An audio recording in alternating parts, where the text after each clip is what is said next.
أدنى نور الأمة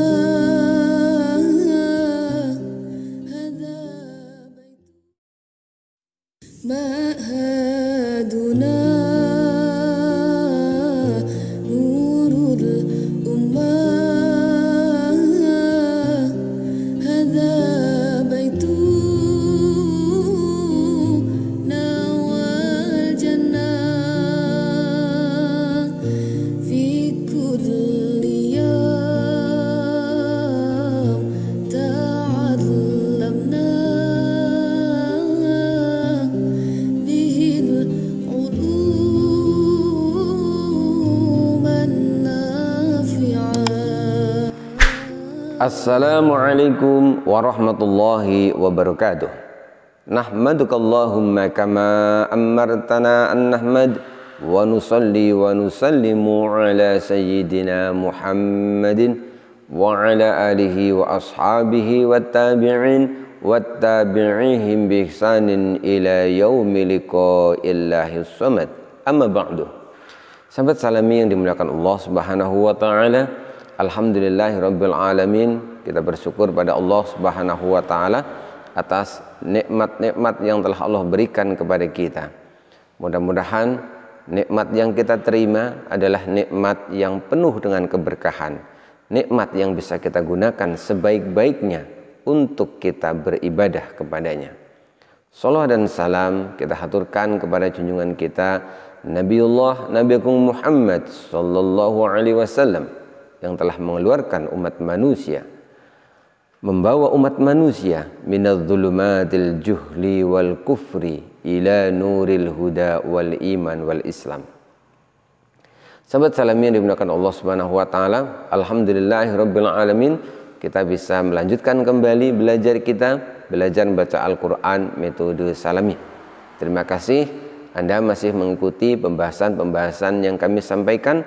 Mudah-mudahan setiap tema yang kami berikan bermanfaat untuk memperbaiki bacaan Al-Quran kita. Sahabat salami yang dirahmati Allah Subhanahu wa taala, pada kesempatan kali ini kita sampai pada pembahasan tentang macam-macam wakaf qobih. Sebelumnya kita ingat kembali pengertian wakaf qobih. Dalam istilah ilmu tajwid, wakaf qobih adalah menghentikan bacaan Al-Quran pada satu lafadz yang belum sempurna secara kalimah. Menghentikan bacaan Al-Quran pada satu lafadz yang menyebabkan makna satu ayat tidak sempurna. Wakaf artinya berhenti, qobih artinya buruk atau tercela. Jadi wakaf qobih ini adalah menghentikan bacaan Al-Quran yang dikategorikan buruk atau tercela. Kenapa buruk atau tercela? Karena tempat lafadz di mana kita wakaf masih memiliki keterkaitan dengan lafadz setelahnya. Keterkaitan baik itu dari segi makna maupun keterkaitan dari segi lafadz itu sendiri. Perhatikan contoh berikut ini. Bismillahirrahmanirrahim. Ulaika ala hudam mir rabbihim wa ulaika humul muflihun. Untuk kita mengetahui bahwa wakaf kita tergolong qobih, memang kita harus melihat dari sisi maknanya. Karena itu mari kita lihat arti dari ayat tersebut. Ulaika, mereka itulah ala hudan, yang mendapatkan petunjuk, mir rabbihim, dari Tuhan mereka, wa ulaika, dan mereka itulah humul muflihun, mereka itulah orang-orang yang beruntung. Ayat ini surah Al-Baqarah, tepatnya ayat 5 ini seharusnya dibaca utuh dari awal hingga akhir, yaitu ulaika ala hudam mir rabbihim wa ulaika humul muflihun. Apabila kita berhenti semisal pada lafadz mir rabbihim, maka ini secara kalimat, secara kesempurnaan ayat itu belum tercapai. sehingga makna secara keseluruhan menjadi tidak sempurna. Inilah contoh dari wakaf qabih. Wakaf qabih ini secara umum sebaiknya dihindari. Hanya saja walaupun qabih, walaupun tercela, masih boleh dipraktekkan dalam keadaan darurat. Misalkan kita kehabisan nafas atau kita merasa akan batuk dan lain sebagainya. Daripada bacaan Al-Quran kita putus-putus, banyak mencuri nafas di tengah-tengah, maka kita boleh wakaf di mana saja, sekalipun pada satu lafadz yang tidak ada tanda wakafnya, sekalipun dikategorikan wakaf qabih. Hanya saja bila kita mempraktekkan wakaf qabih ini, karena sebenarnya kita tidak boleh berhenti di situ, maka kita harus mengulanginya minimal dari satu kata atau lafadz yang terakhir. Sahabat salami yang dirahmati Allah Subhanahu wa taala, yang selanjutnya ulama memberikan perincian tentang wakaf qabih.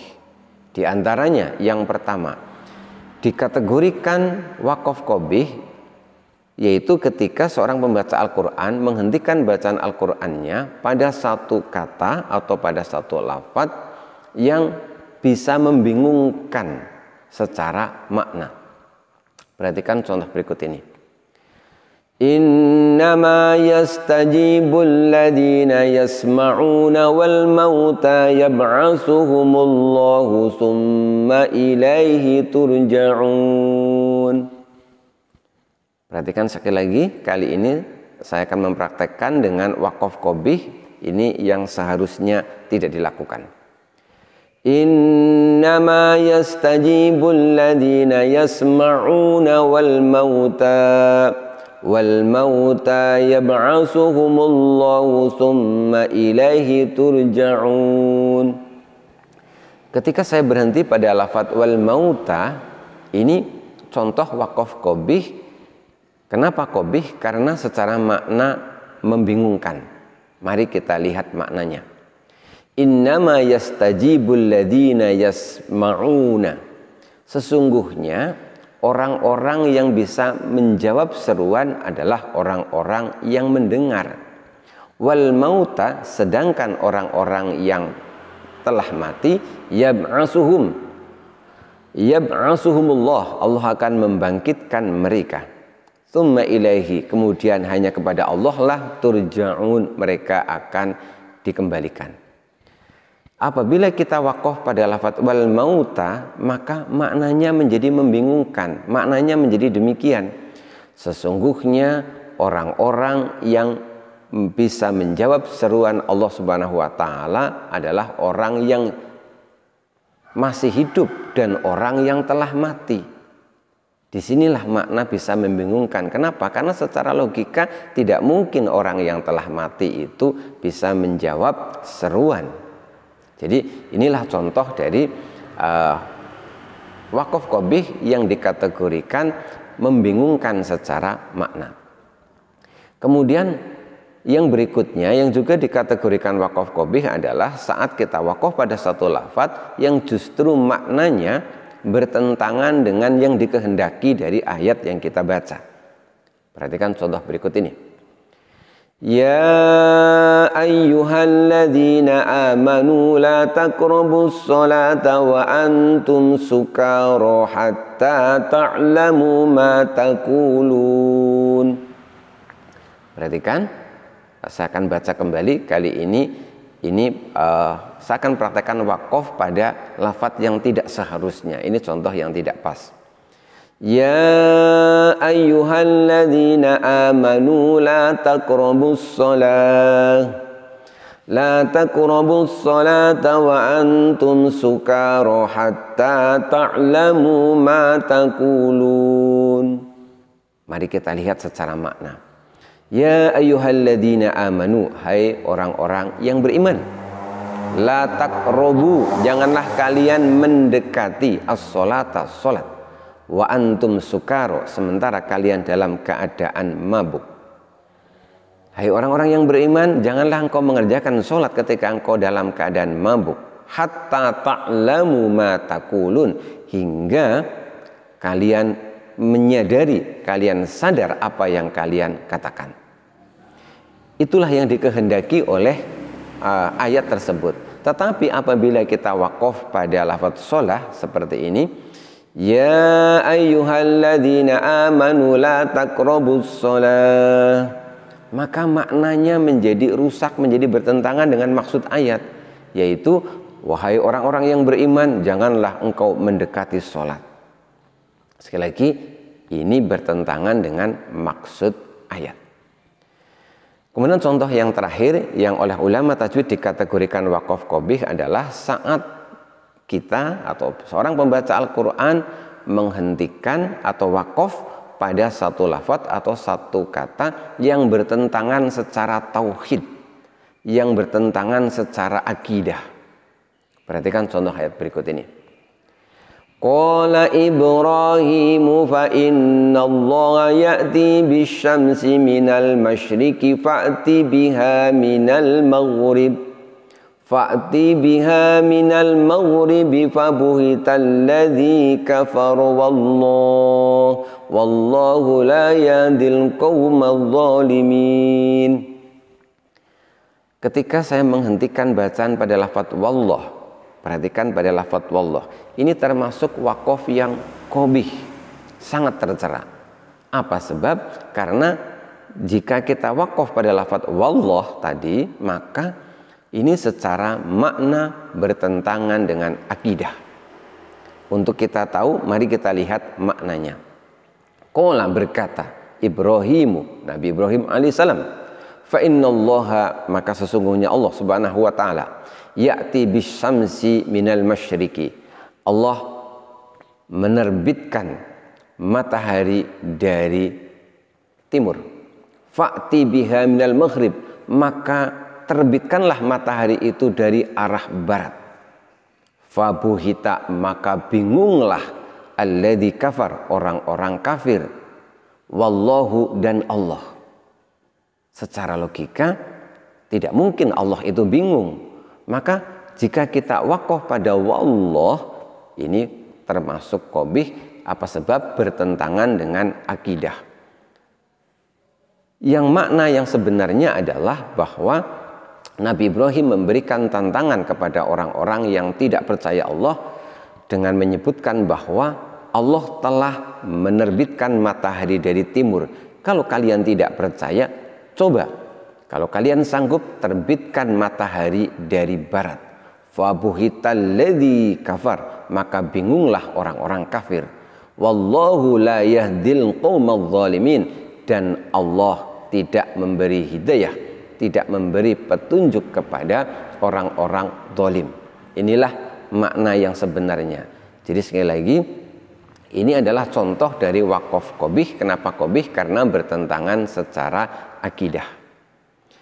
Sahabat Salami yang dimuliakan Allah Subhanahu wa taala, bagi kita yang misalkan belum banyak memahami tentang arti dan makna dari ayat Quran, maka untuk menghindari kita wakaf qabih, maka sebaiknya kita mengikuti tanda-tanda wakaf yang telah ditetapkan oleh para ulama tajwid.